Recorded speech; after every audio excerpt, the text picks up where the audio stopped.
Hello guys, and welcome to another video of Tech and Pics, and today we are going to explore something a little bit different. Now before we get into it, don't forget to visit my social media links pages below, links in the description, and don't forget to like this video and subscribe to my channel. Got a little bit tongue twisted there. Now let's just jump right into the picture, and today I want to venture making a picture black and white. Okay, now I took this picture and I really like the look of this picture. I wanted to make it in color, but I said, you know what? No, I want to push the envelope. I want to go outside of my comfort zone, outside of my boundaries, and I want to make this picture black and white, even though it probably will look better with very deep, rich colors. So first thing we're going to do is we are going to fix the horizon here, and we see automatically that the horizon is a little bit crooked, so it's not really 100% going to be 100% because of the nature of the lens, which is a Samyang lens, Samyang 12mm f2 on the Sony A6000. Never forget that. I always forget.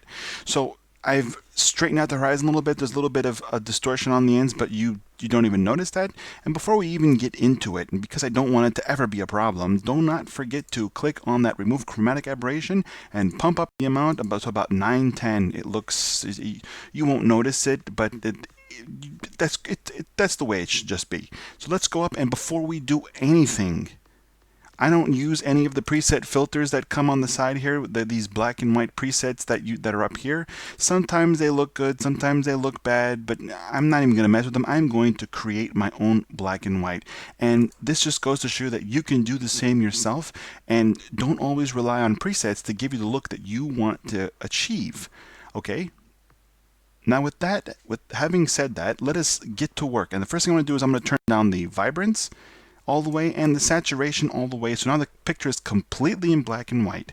And before you actually work on different levels, you want to get the black and white in there first, because the levels that you adjust when it's color will look completely different when it's black and white.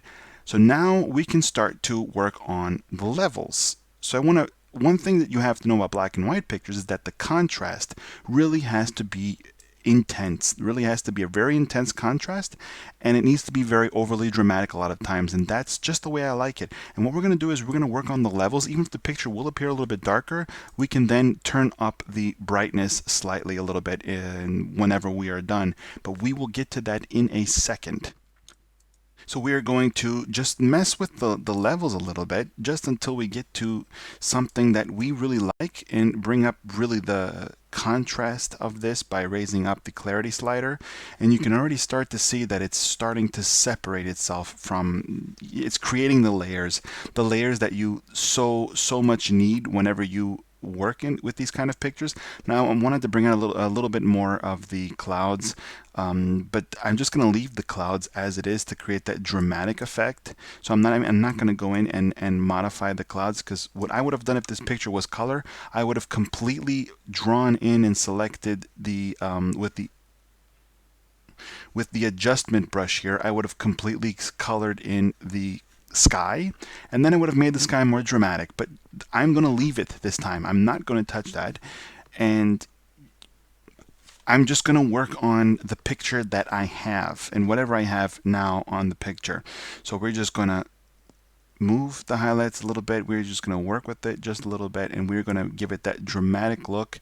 Now, one thing that Lightroom does have, which you can actually work with, is that they have the colors, and they have this color gamut here, and they have the all the hue, saturation, and luminance that you can work with whenever everything is, whenever it's colored. But it doesn't really work here. And there's a section here called black and white that actually converts the images so that you can work with the reds, oranges, yellows, greens, and aquas, and all the colors, not all of them, but a lot of them, in black and white. And we can actually go, and you can see that it's starting to make some changes. You see how well that works? That I can just bring out the detail, like really the luminance on certain things. Of course, if this picture was in black and white, this would look completely sloppy. But like this, it takes on a complete different form, and it gives you more of a free range to edit the picture to make it look like just the way you want it to look.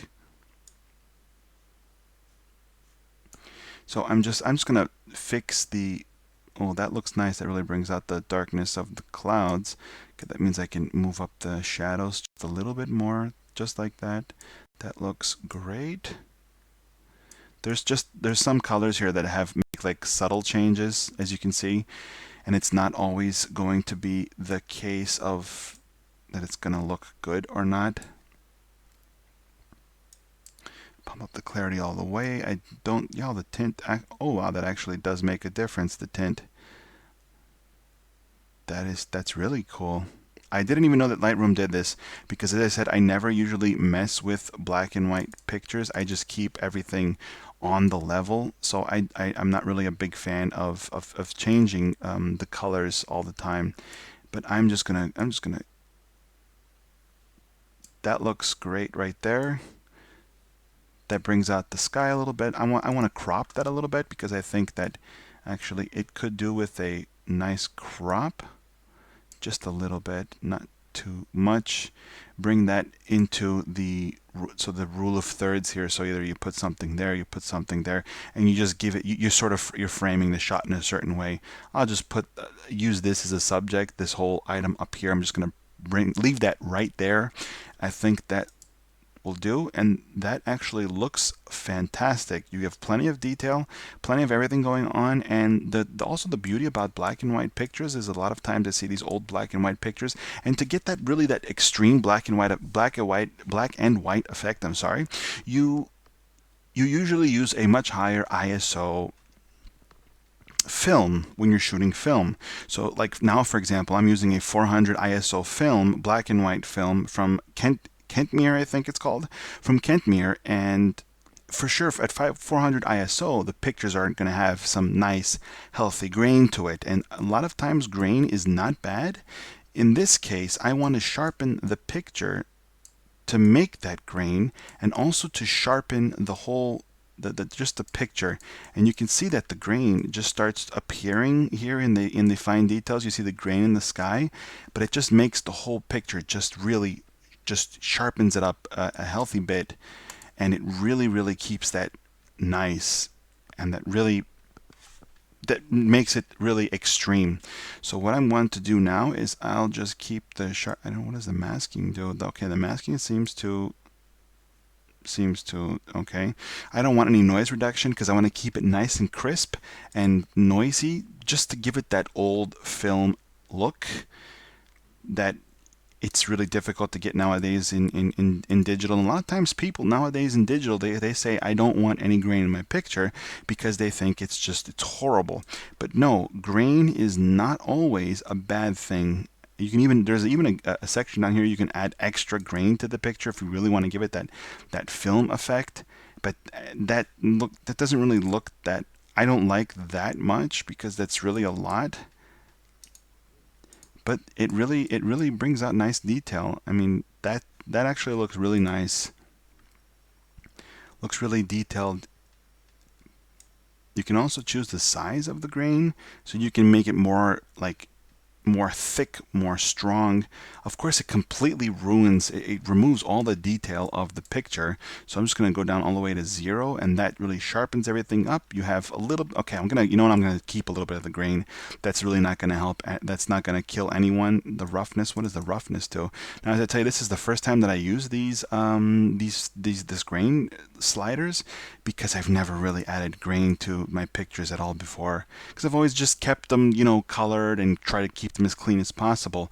But a lot of times you actually can give a lot of character to your picture through grain, and also you have the color, the primary colors here, so the red, green, and blue primary colors. Even in black and white, you can switch that, and you can give a whole complete different look to your picture. You can either make it more extreme, more dramatic, and it really actually works. If you notice, you notice like the subtle movements really changes the pictures, and you want to just do it in a way where your 3D acquires that 3D effect. Just make it 3D in a way where the picture looks nice, and this actually is making it look much better every single time we move something.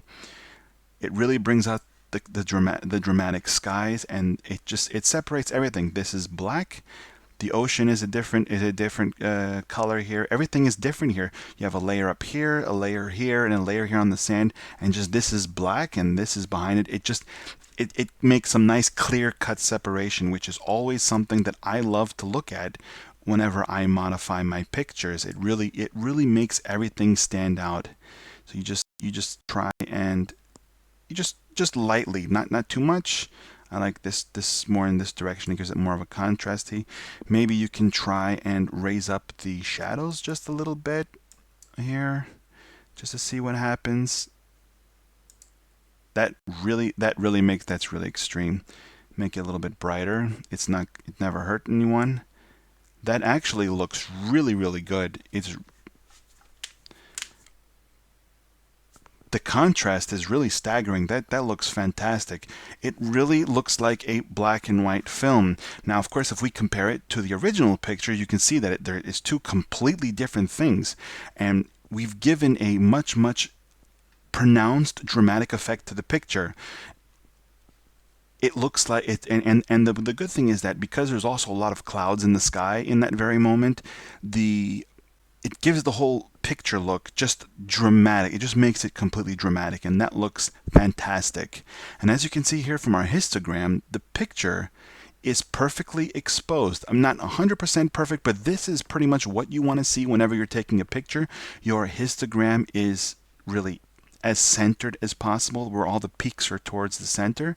That means that you have almost perfect exposure.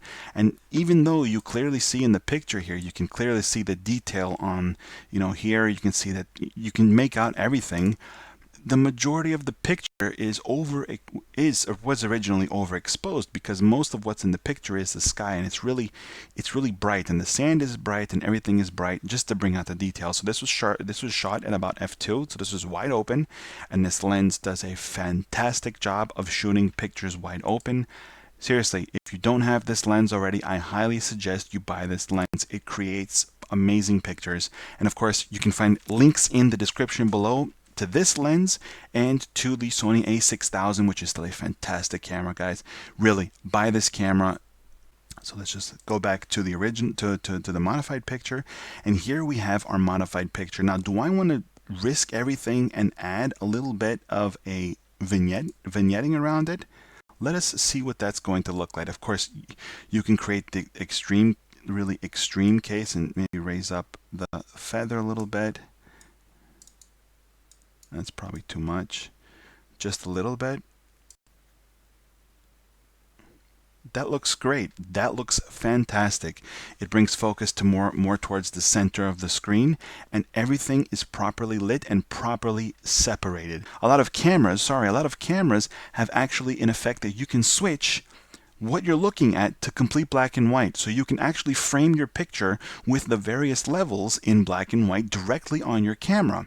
Now, if you're shooting in RAW, the RAW file will not be in black and white, but the JPEG will. So I usually shoot RAW plus JPEG, and the JPEGs remain in black and white, and the RAW files remain in color because it just uses the complete readout of the sensor. So in this case, it has all the colors that were captured at that very moment, but at least you can frame it in black and white on your camera, and then later you can actually work on it in Lightroom. Sometimes it's easier if you frame the shot while looking at it in black and white than afterwards when the picture is originally in color, framed in color, and just then transformed to black and white. You have to give it your own look. So guys, that is enough for me. I will be making more black and white videos. This is just the first one. So join me next time, and do not forget to subscribe to my channel, give this video a thumbs up, and share it. If you know other people who are scared to venture into black and white but really want to, just share this video with them, and make sure to visit my social media links below. And as always, have a nice day. I am Carl from Tech and Pics. Go out and start snapping those pictures. I would love to see your pictures, guys. See you next time.